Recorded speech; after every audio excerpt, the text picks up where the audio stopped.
अस्सलामुअलैकुम। बिस्मिल्लाहिर्रहमानिर्रहीम। मैं पैदाइशी नबीना लड़की थी। ड्राइवर मुझे हर रोज़ स्कूल छोड़ने जाता। एक दिन ड्राइवर छुट्टी पर था तो अब्बा मुझे छोड़ने चले गए। अब्बा ने जब कहा कि बेटी तुम्हारा स्कूल आ गया, तो ये सुनकर तो मेरे पैरों तले से ज़मीन निकल गई, क्योंकि जब ड्राइवर छोड़ने आता था तो 1 घंटा लगता था।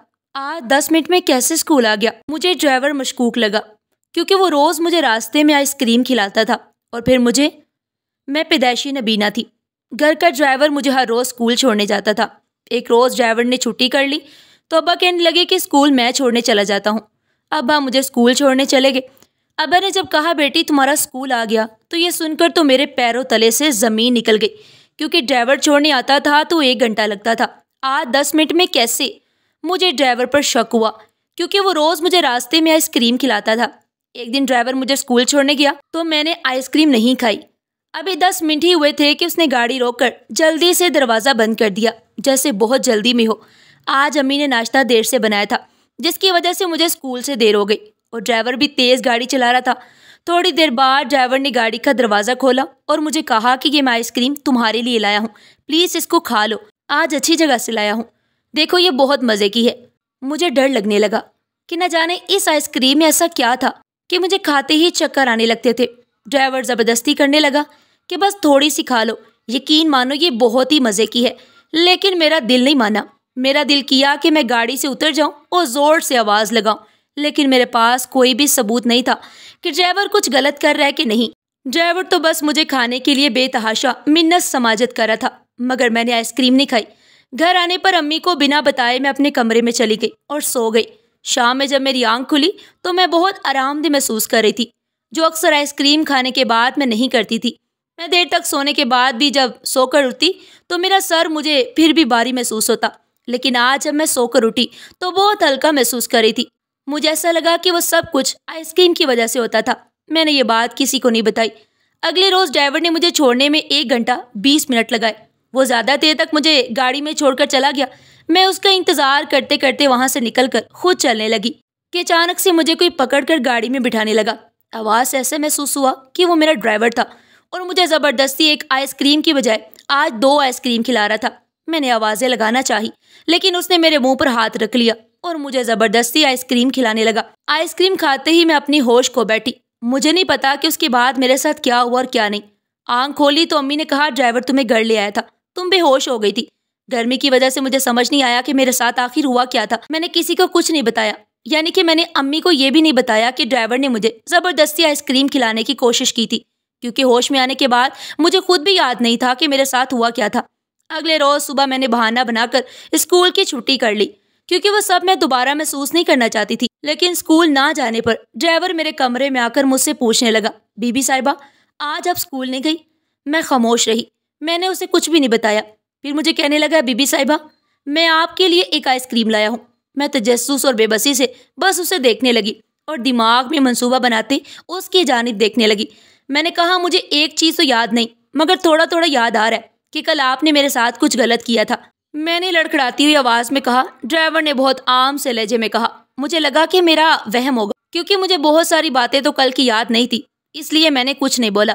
सुबह से कमरे में लेटे रहने से मुझे भूख लगने लगी, इस वजह से मैंने आइसक्रीम ले लिया, ये सोचे बिना कि उसमें कुछ उल्टा भी हो सकता है, क्योंकि ड्राइवर अंकल ने मुझे वो आइसक्रीम बहुत प्यार से दिया था। इसलिए एक दफ़ा फिर से मैंने आइसक्रीम खाने की गलती आखिर कर ही ली थी। ऐसे ही दिन गुजरते रहे।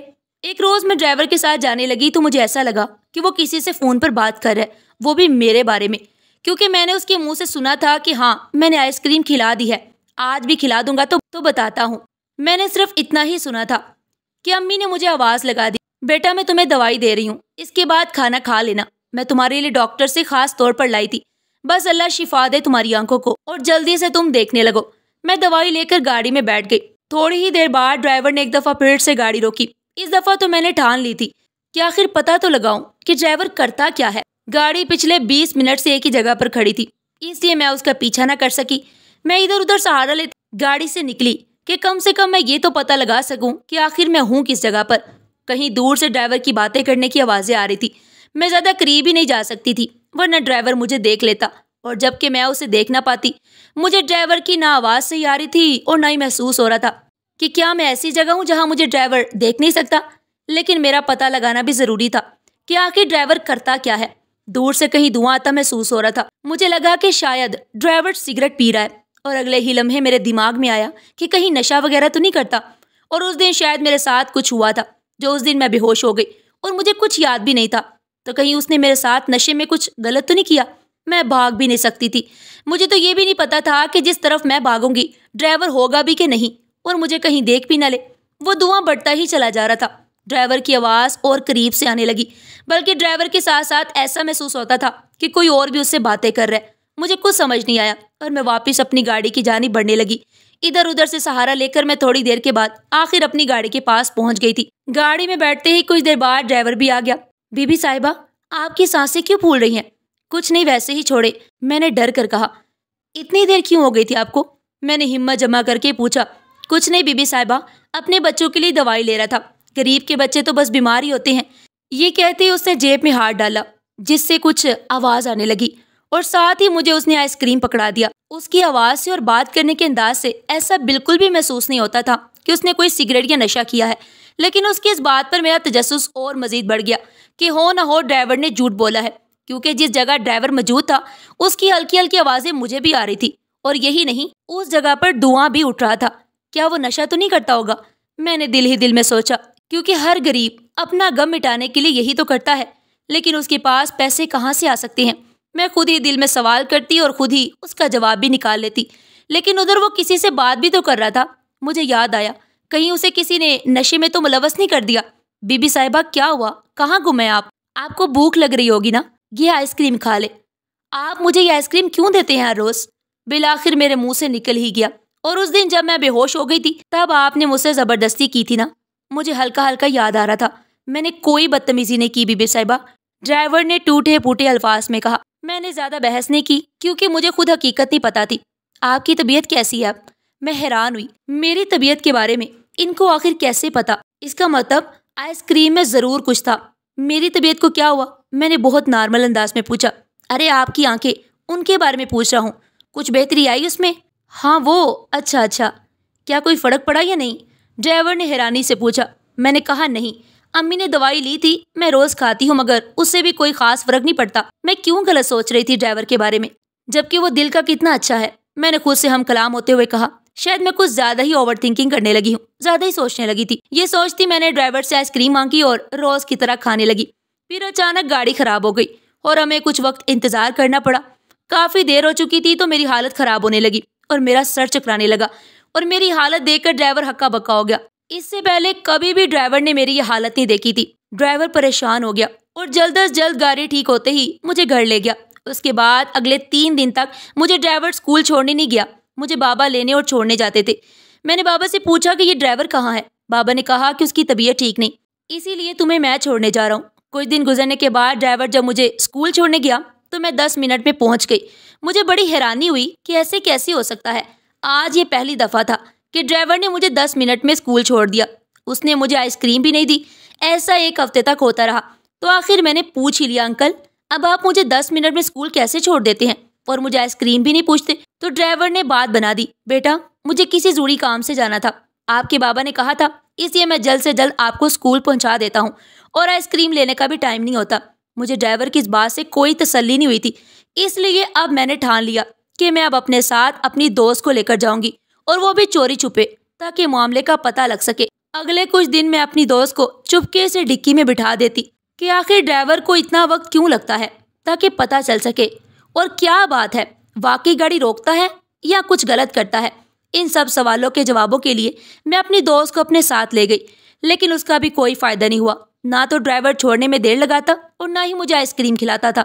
मुझे शक था कि कहीं ड्राइवर ने मुझे अपनी दोस्त को गाड़ी में छुपाते हुए देख तो नहीं लिया। 1 हफ्ता हो गया इस बात को, लेकिन इस 1 हफ्ते में मुझे अपनी तबीयत में वाज़ह फर्क समझ नहीं आया। ना मेरा सर चकराता था, ना मुझे दर्द होता था, बल्कि मैं तो फ्रेश और हल्का महसूस कर रही थी। क्या ये सब इसलिए कि मैं आइसक्रीम नहीं खा रही थी? बहुत सारे सवाल थे और अब मुझे इन सब सवालों का जवाब चाहिए था। मैंने 1 हफ्ते की स्कूल से छुट्टी ली हुई थी, क्योंकि घर पर मेरी बड़ी बहन की शादी थी। उसमें सभी मेहमानों को बुलाया था, साथ ही घर में मौजूद बावर्चन, बाबा की खिदमत करने वाले खास मुलाजिम और ड्राइवर, क्योंकि ये सभी हमारे घर का ही हिस्सा हैं। इन्हें हमने कभी भी अपने घर के अफराद से अलग नहीं समझा। शादी की तकरीब शुरू हुई। तो ऊपर वाली मंजिल पर शोर सा मचा। हम सब ऊपर को भागे जहाँ तेज आवाजें आ रही थी। शायद ड्राइवर किसी से लड़ रहा था। ड्राइवर की आवाज से लगता था कि किसी को बस कत्ल करने की देर हो। सब ड्राइवर से पूछने लगे कि आखिर वजह क्या है। इतनी देर में एक जोरदार थप्पड़ की आवाज आई, लेकिन ये थप्पड़ किसको पड़ा था? अब बाबा के चिल्लाने की आवाज आई, तुम होते कौन हो मेरे खास मेहमानों से लड़ने वाले? तुम्हें जिंदगी भर मैंने बच्चों की तरह पाला, तुम्हारे बच्चों को मैंने पढ़ाया, और तुम एहसान फरामोश आज मेरे घर पर बुलाए मेहमानों से लड़ रहे हो, वो भी गिरेबान से पकड़कर। मुझे समझ आ गया कि बाबा ड्राइवर को ही डांट रहे थे, लेकिन ड्राइवर किससे लड़ रहा था? मैं आंख से अंधी कैसे कुछ देख सकती थी? आप इसको नहीं जानते साहिब, ये बहुत जलील इंसान है। मैं आपको कैसे सच बताऊं, मेरी हिम्मत नहीं हो रही। जब इतना ड्राइवर ने कहा तो बाबा ने कहा चुप हो जाओ और दफा हो जाओ यहाँ से, आई समझ? बाबा की आवाज में शदीद गुस्सा भरा हुआ महसूस होता था। तुम जानते भी हो कि तुम किस पर इल्जाम लगा रहे हो? बशीर साहिब पर, मेरे खास मेहमान।